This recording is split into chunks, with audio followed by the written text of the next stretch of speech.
মিয়া ভার্সিটিতে পড়েন, উপদেষ্টা বৈশা গেছেন, এখন যা মন চায় তাই করতেছেন। আপনারা কিন্তু বৈধ সরকার না, এটা মনে রাখেন। আপনাদেরকে আমরা বলছিলাম সরকারে গিয়া বসেন, কে বলছিল আপনাদেরকে? দেশের জনগণের থেকে জিজ্ঞেস করে নিছিলেন? আপনারা যদি দেশ চালাতে না পারেন নেমে যান, নির্বাচন দিয়ে দেন। নির্বাচন দিলেও অ্যাটলিস্ট অন্য যে কোনো দল আসলে দেশ সুসংগঠিত হবে। আপনারা যেভাবে দেশ চালাচ্ছেন, ছাত্রদের রক্তের উপরে বেইমানি করছেন, তাহলে আমি বলবো যে এই আন্দোলন ব্যাঘাত ঘটানোর কোনো অধিকার আপনাদের নেই। আপনাদেরকে স্পষ্ট ভাষায় বলতে চাই, 40 কোটি টাকা যে খেয়েছেন যমুনার থেকে, এবং আপনারা গাড়ি দামি দামি গাড়ি চলতেছেন আর বলতেছেন যে মানুষের গাড়িতে চলতেছি। নাম্বার প্লেটের নাম কিন্তু আপনার বাবার নামে আছে, এটা মনে রাখেন। নাম্বার প্লেটটা কিন্তু আপনার বাবার নামে। নিজের অ্যাকাউন্টে তো টাকা রাখেন না, বাবার অ্যাকাউন্টে টাকা রাখতেছেন, শ্বশুরের অ্যাকাউন্টে টাকা রাখতেছেন, শাশুড়ির অ্যাকাউন্টে টাকা রাখতেছেন। যেন গোয়েন্দা সংস্থা যদি আপনাদের ক্ষমতার পরে যদি জিজ্ঞেস করে এত টাকা কই থেকে আসলো, এই কারণে আপনারা কিন্তু নিজের অ্যাকাউন্টে টাকা রাখেন। এই তথ্য কিন্তু আমাদের কাছে আছে। সো আগেই বলবো যে সতর্ক হন, গুপ্ত হত্যার বিরুদ্ধে আপনারা অতি শীঘ্রই ব্যবস্থা নেন। আরেকটা যদি গুপ্ত হত্যা হয়, তাহলে আমরা সচিবালয় ঘেরাও করে কিভাবে আপনাদের নামাতে হয় সেই ব্যবস্থা করব। আপনারা কিন্তু বৈধ সরকার না, এটা মনে রাখেন। আপনাদেরকে আমরা বলছিলাম সরকারে গিয়া বসেন, কে বলছিল আপনাদেরকে? দেশের জনগণের থেকে জিজ্ঞেস করে নিছিলেন? যে আমরা মিয়া ভার্সিটিতে পড়েন, উপদেষ্টা বৈশা গেছেন, এখন যা মন চায় তাই করতেছেন। যেখানে মন চায় দুর্নীতি করতেছেন, আহতরা চিকিৎসা পাচ্ছে না, নিহতরা 5 লাখ করে টাকা দিবেন, কয়েকটা ফ্যামিলিকে দিয়ে একটা ভিডিও বানাইছেন।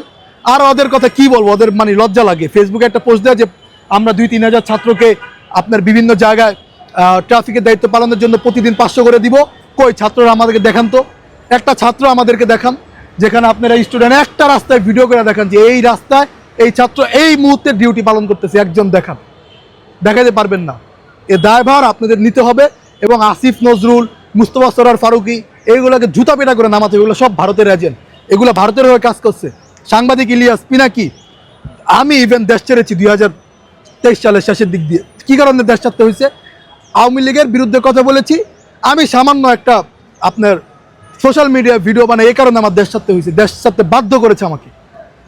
রিমান্ডে আপনার মনে করেন মিন্টু রোডে নিয়ে শারীরিক মানসিক নির্যাতন করেছে। তো ওই জায়গাটা থেকে আপনারা দেখেন, আসিফ নজরুলের কি 1 মিনিটের জন্য নির্যাতন করা হয়েছে? একদিন জেল খেটেছে। সো এগুলো হচ্ছে আওয়ামী লীগ। এরকম আরও অনেক আছে, নাম বলবো না। অনেক এখন বড় বড় সংগঠনের নেতা, এই আওয়ামী লীগের প্রোডাক্ট কিন্তু এগুলো। এই যে দেশে যে গুপ্ত হত্যা হচ্ছে, আপনার গোয়েন্দা সংস্থার তথ্য কই? গোয়েন্দা সংস্থার তথ্য দেয় না কেন? তাদের কাছে কি কোনো তথ্য নাই? তাদের কাছে অ্যাবসলিউটলি তথ্য আছে।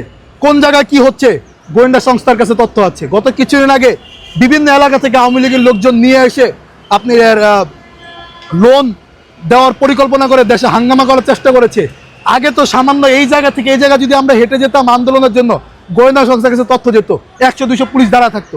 শাহবাগে যে অবরোধ করলো, গোয়েন্দা সংস্থার কাছে তথ্য কই? গোয়েন্দা সংস্থার কাছে কোন তথ্য নাই? এখনও বিভিন্ন জায়গায় আওয়ামী লীগের প্রোডাক্টগুলো বসে আছে। এরা বিভিন্নভাবে চক্রান্ত করছে এবং আওয়ামী লীগকে পুনর্বাসন করার জন্য এরা সক্রিয়ভাবে কাজ করছে। এদের বিরুদ্ধে কঠিন অবস্থান নিতে হবে।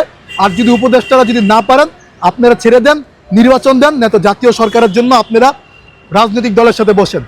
নয়তো ভাই আপনাদের একটারও পাশার চামড়া থাকবে না।